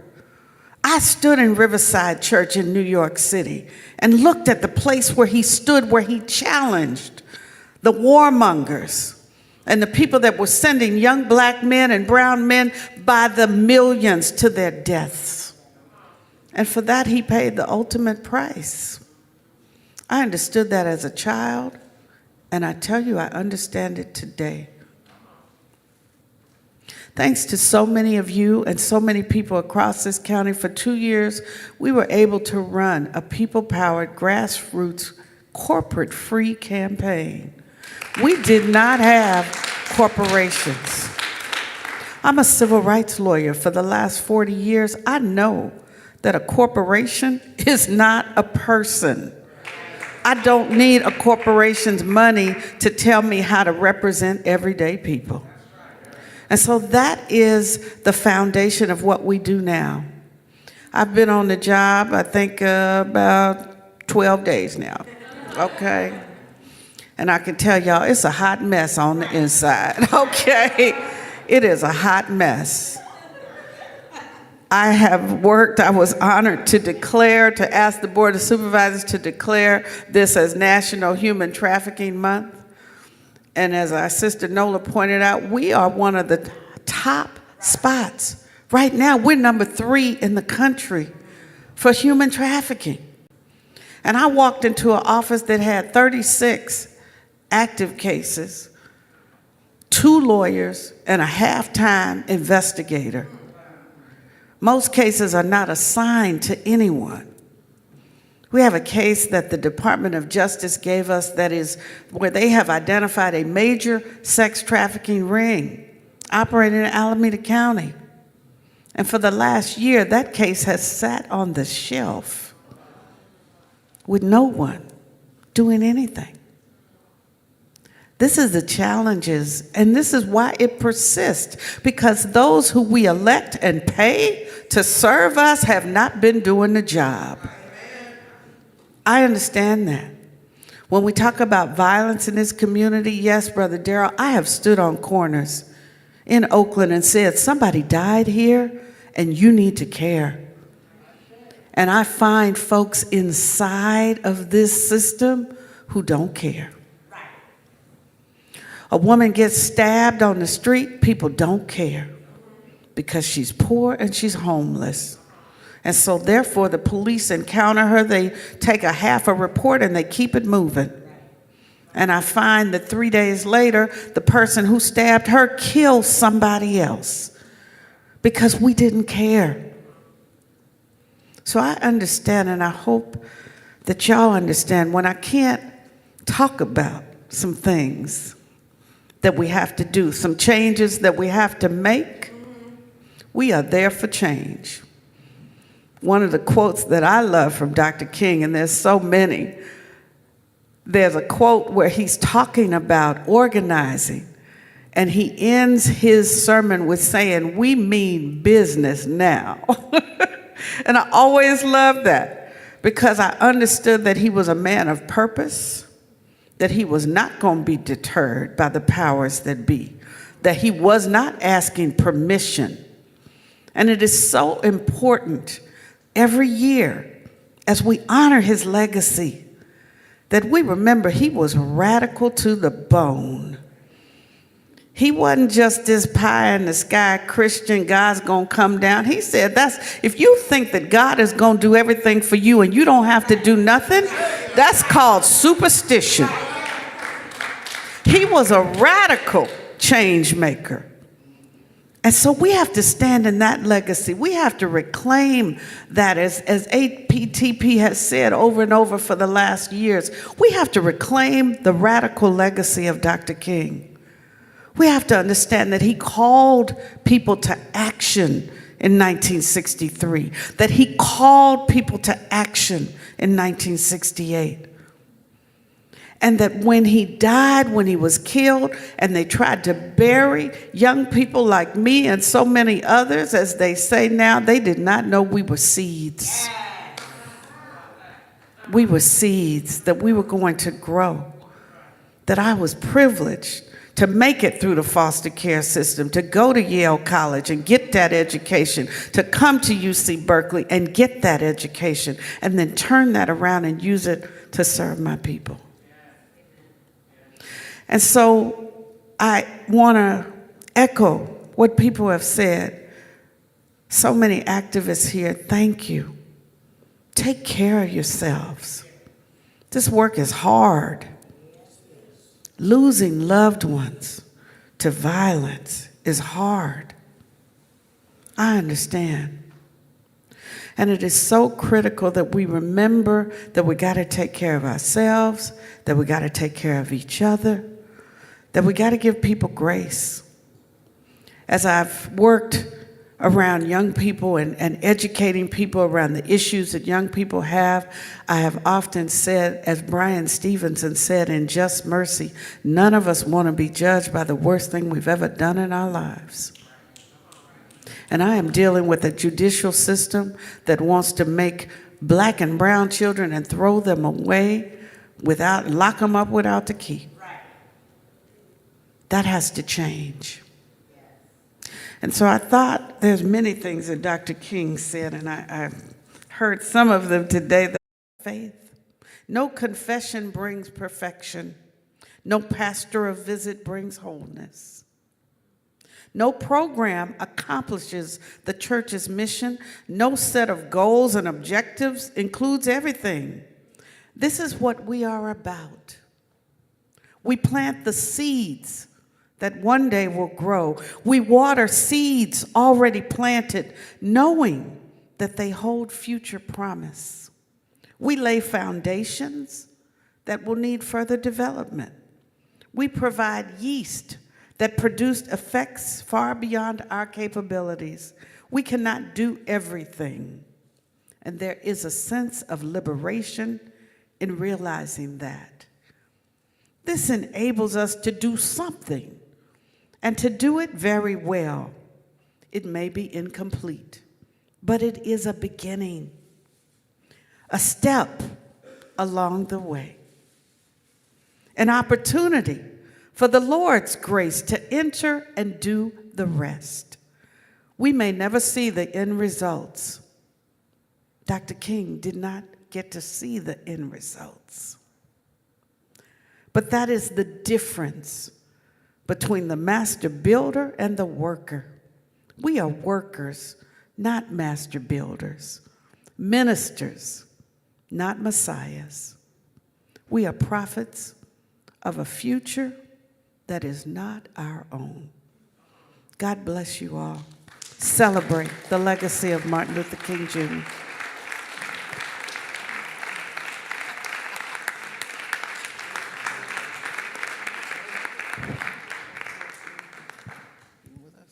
Thank you.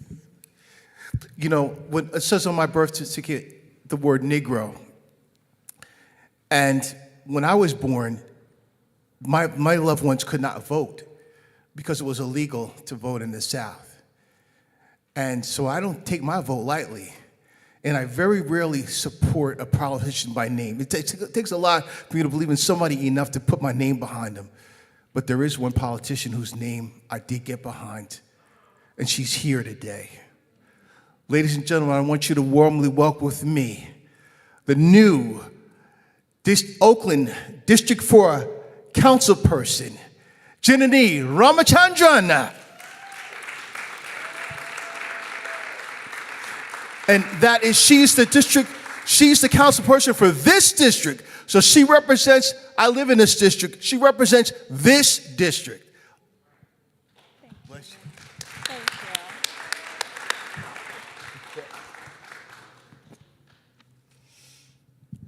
Thank you so much, Rev, for organizing this powerful convening today. Thank you for your faith in me in a time where it's difficult to trust political leaders and those who aspire to be politicians. It takes people who see through the noise. It takes people who understand what someone's core values might be, even if they haven't seen them around for 40 years. I'm only 30 years old. I want to start by acknowledging the space that we're in. I'm grateful for City Church for having us. I'm grateful to be what I believe is the heart of District 4, right here on MacArthur Boulevard. It's an honor to stand here among so many social justice warriors. You've heard from so many individuals that are on the front lines in this ongoing battle for justice and the need for social change. I stand before you today as the brand new city council member for Oakland District 4. But more importantly, I stand here before you as an Asian woman, as the daughter of immigrants. I owe my ability to stand before you today to the leadership of the civil rights movement. I specifically owe my ability to stand here today, the freedoms that I have, the rights I possess, to Black leadership that have originated right here in this town.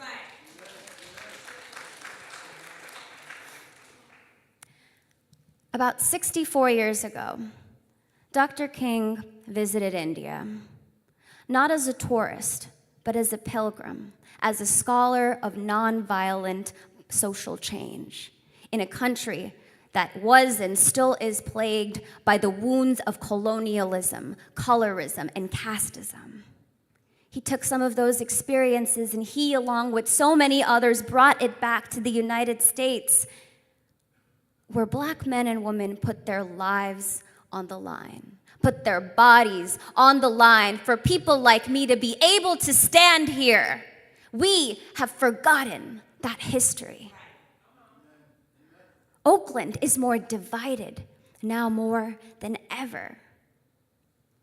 We're the vestiges, because the vestiges of white supremacy have infiltrated our political culture. The vestiges of white supremacy infiltrate our media and our social perspectives. The result is pitting Black Lives Matters against Asian hate. The result is saying that one person's life should be valued more than the others because of their race.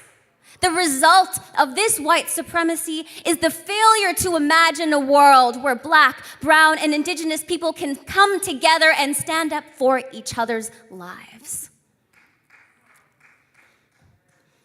A few weeks ago, a reporter asked me if I was happy that the homicide rate had declined last year from the year before. I threw that question back at him. How can I be happy when we have lost 119 mothers, fathers, brothers, sisters, nieces, and nephews? How can any of us be happy? How can I, as a newly elected official, be satisfied with 119 lives being stolen from our community, predominantly Black lives? We are at a point where we are dehumanizing the value of these individuals' stories, their histories, their families, their roots, and reducing them to statistics. We are dehumanizing the daily violence, the shootings, the brutalization of sex trafficking. We are dehumanizing the violence of poverty, the violence of not having stable housing, the violence of inadequate public education, the violence of food insecurity. We are dehumanizing all of the violence around us, and that dehumanization leads to apathy, powerlessness, the feeling that we just can't do anything about it, so we sit still and let things pass over us. Yet today, the simple truth is that politicians aren't the answer. But together, each and every single one of us, our distinct communities coming together, standing up for one another, having the difficult conversation, raising our voices in unison together, that is going to be what's the solution that we need.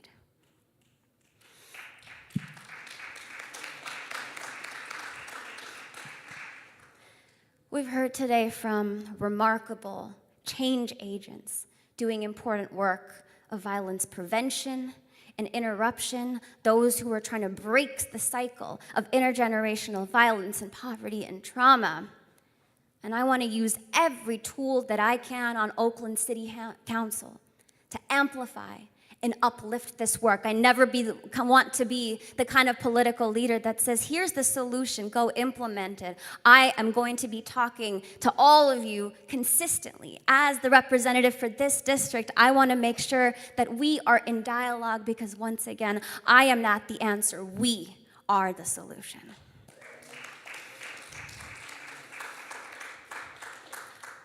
Mobilizing our communities doesn't begin or end within an election cycle.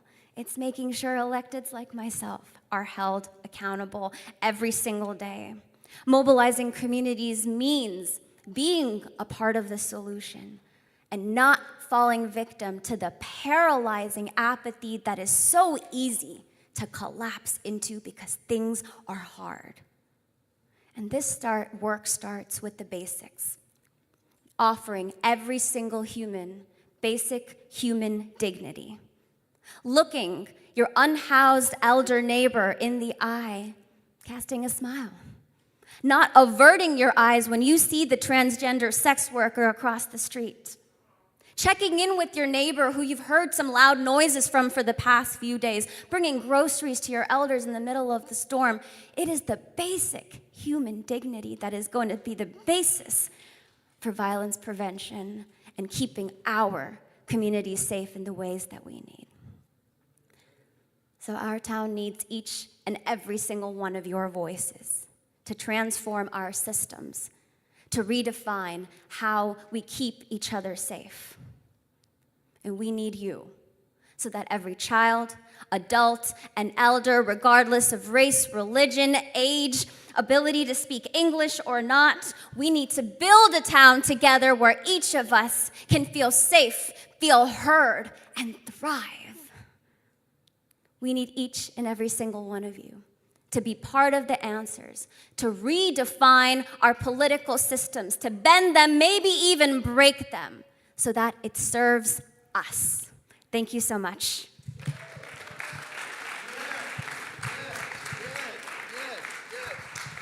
God bless you. Wonderful. So, council person, we're going to need you to be our voice in the places that we cannot go. Right before we say our prayer, right before we have our word of prayer and close, I have one person I need to bring up. Azalina, would you come forward? Azalina Tambu. Let's give her a hand clap. One day I was standing on the corner of 77th and MacArthur Boulevard, and a young woman came up to me and said they want to close Parker School. And I'm down to fight. Would you get in this struggle with us? She's a mother from the community, and she became, I call her the Malcolm X of East Oakland. Ladies and gentlemen, Azalina Tambu. Hi, guys. It's always really humbling and kind of scary to be speaking at places with like politicians and stuff because I'm not that, and I'm not a good public speaker. I'm a mom. So I'll tell you the story about what happened with Parker, and it starts on February 9th of this year. February 9th, myself, just like all of the other parents at the school, received a message, a text message that said within 2 months our school would be closed, and that we had a week to use opportunity tickets to enroll our child in another Oakland school of our choice. I'm a single parent with 2 kids, just like most of the other parents at Parker, working full-time, sometimes 2 jobs. 1 week is not enough to go down to an office, pick a school, enroll your child in a new school. So most of our kids were forced enrolled to other schools. My oldest daughter was forced enrolled into Madison Park, and my youngest into East Oakland Pride. That's 2 schools far from where we live. There's no way of me getting to Sabrani Park. That's far, dangerous travel. Other kids were enrolled into Frick, Elmhurst, and parents were so outraged. And school closures have been going on for a while in Oakland, is what I learned and what I found out. And there were also other parents that were coming together and protesting and fighting the school closures. And I met some of them, and we started going and flyering and going to places that I had never been before, like a school board meeting, and telling the board members about why our school should stay open. We went to the lake and to the hills and flyered there, and unfortunately, in all of those places that we went, people couldn't hear me, and people didn't understand why it was such a traumatic thing that Parker would be closed and that kids would be sent so far away to school, because the places that we were going were places that people didn't even know where Parker was. Parker is on 79th and Nay. It's in an area of the city that people don't go to unless you live there. And that was our only K-8 school, our only small community school in the area. Most children walked there. Most children walked their younger siblings. Parents are working. And I felt very sad that people weren't listening and that people didn't really quite care when I was telling them that kids can be walking and be in the wrong place at the wrong time and get shot. We know that this happens. It's scary as a mother to know that your child will be walking from Parker, 79th and A, all the way to Elmhurst. That's crossing gang lines. Middle school girls, Parker was K-8. That a lot of pimps get girls in middle school, and they're very manipulative. It's as simple as a girl walking to school every day and a pimp getting her, hey, can I buy you a soda? Hey, can I give you a ride? It turns into this, it turns into that. Next thing you know, they're being trafficked. I'm telling people these things and they're not listening, so I changed where I was going to. And I started looking in my community and in my area. And I started flyering and talking to people all the way from 73rd and MacArthur to 94th and MacArthur. I went to every daycare, every laundromat, every taco truck, every liquor store, every dice game, every dope spot. And I told everybody about what was happening at Parker, and you know what happened? People were just as outraged as I was because they had kids that went there, or they just lived in the area and cared because they knew the type of violence and the type of things that are so scary that happen there. During this time, I met people who helped what this whole thing turned into. So let's fast forward to May 25th. Let me drink some water, because I'm nervous. Sorry, y'all. Fast forward to May 25th. May 25th, my 5th grader graduated from Parker. She was supposed to go to 6th grade there. On that day, Parker was officially closed, despite all of the protesting and the fighting that had been done before that. Parker was officially closed on May 25th, along with Community Day Continuation School, High School, and La Escuelita. Yes, and on that day, me and another mother, Rochelle Jenkins, decided to stay in the school after graduation. When I say we stayed, I mean the school was officially closed and we stayed in there illegally, occupying the building, holding it hostage until somebody listened. We did it without permission, because what we know is that sometimes we have to take back what's ours. It was the most scary, crazy experience, and over that first week of staying, so many people showed up to help. It started with me and Rochelle and 11 children. And by the end of that first week, we reopened the school as Parker Community School. We provided about 30 kids, all who were displaced from Parker, all who lived in the immediate area, with meals 3 times a day. That was given to us by Homies Empowerment. The community leaders that stepped up came and they fed us every day. We were able to feed the kids. We were able to get enough volunteers to run full classes: math, reading, beading, dancing, gardening class. That's how a community shows up and gets something done. And that May 25th, the first day of staying there, turned into 130 days.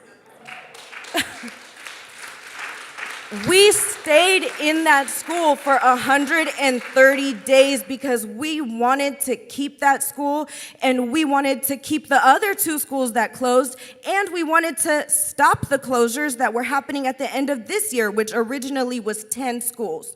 So, of course, because we caused so many problems, and the local government, good trouble, and the local government was so mad, then they decided to listen, because we were a pain in their behind. That's the only time they listen, so sometimes you just gotta go do it. So they decided to listen, and we entered into negotiations with OUSD's lawyer, like their top big people.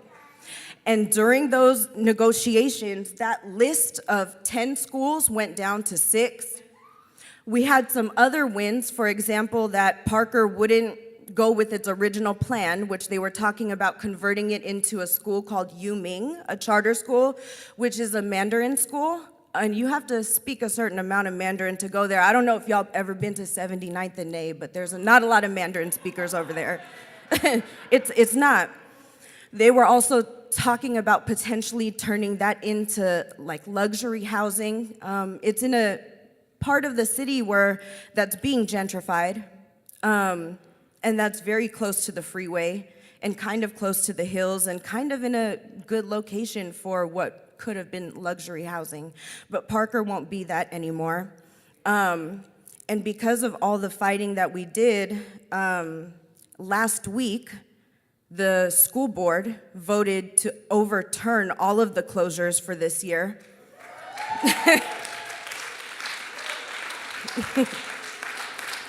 Yeah. It was such a long journey that I kind of, like, after the 130 days and everything ended with Parker, I kind of just gave up hope and didn't want to think about it anymore. And then all of a sudden, they reversed all of the closures. And in their resolution is a clause to repair the damage and to make a contingency plan to reopen Parker. I just can't believe that it really happened. And I didn't do it alone. It wasn't me by myself. There was a lot of people that showed up to help us. The kids in our program prepared speeches and went to the school board meetings, and every kid that we served during the summer, the youngest one being 7, the oldest one being like 17, they all knew why we were there. And they all wanted to keep Parker, and they were a big part of this struggle. And then places like Homefulness, the woman who spoke earlier, Tiny, they came and they helped us. Homies Empowerment came and fed us. Daryl, you helped me first actually speak about this. There was a point where nobody heard about this and nobody really listened, and you invited me to, at that time it was on Zoom because it was still COVID, to speak at a healers conference meeting. That was the first time I had ever really publicly spoke. And it's because of all of you guys that this got so big and so political and in the news, and the whole city knew about it. That's how we won, is because the community came together. There's a lot of good stuff happening in the avenues between 73rd and 94th. It's a part of the city that a lot of people don't go to, but there's a lot of people that are in the streets that care and that are doing this type of work. People that have been doing this work long before I have, and they helped me, and thank you, because all of these people who have gone through this stuff that we heard today and that are fighting for stuff, we all know that it starts with safe spaces for our kids and education. And that was one of the reasons I fought for Parker so hard, was because it was a safe space for my kids in an area that's not very safe. And we won, so thank you.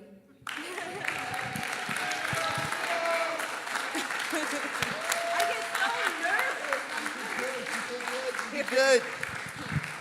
Ladies and gentlemen, I'm going to ask everybody, one more hand for Sister Azalina Tambu and the struggle. I remember walking into that gym and looking at mats on the floor, and I was like, oh, they for real up in here.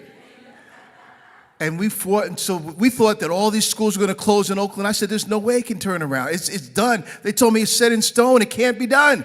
The schools are going to close. But a handful of people from the community made a difference, and you can make a difference. I'm going to say a word of prayer. In a minute, we're going to head downstairs. We've got enchiladas. You got burritos. When we get downstairs, I'm going to ask my sister to help lead us, and we shall overcome, and then we will overcome that food. Amen? Bow your heads with me, please. Eternal God, we thank you so much, because we've gathered together and we've heard so many voices who are deep in this struggle. People have been fighting for the people that you love, the poorest among us, for years. But not, we say at Homies Empowerment, we have a saying, Lord, and it's solidarity, not charity. God, we were in solidarity. We're fighting together. Even if we don't live in this community, God, we're hand in hand. Lord, somebody's heart was touched today, and they want to know what they can do. They've heard a lot of voices. They want to be part of the change. God, as we go downstairs, I pray that you'd anoint that part of the service, that we would, even as we're eating, we begin to talk and fellowship and get to know each other and see what we can do to help those who are really doing the work, and be part of those who are doing the work, not just to talk about it, but to be about it. God, bless our mayor who will be coming into office. Bless our new council people. Bless our new district attorney, those who will be leading us. And God, let us not be spectators, but God, let us be at the head of the struggle. In Jesus' name, amen. Thank you so much. Welcome to Come Together Oakland. We came together, and now we will come together downstairs, and have a bite to eat. I just learned lunch is actually, if you want to grab your food, it's in the patio, and then there's tables and seating set up in the chapel. I just learned. One thing, Sister Councilperson Treva Reed is here in the house. She has come out today with her mom. Thank you so much, Councilperson. A lot of amazing people are here. Make sure you speak to folk before you go. Go out and get a bite to eat. God bless you.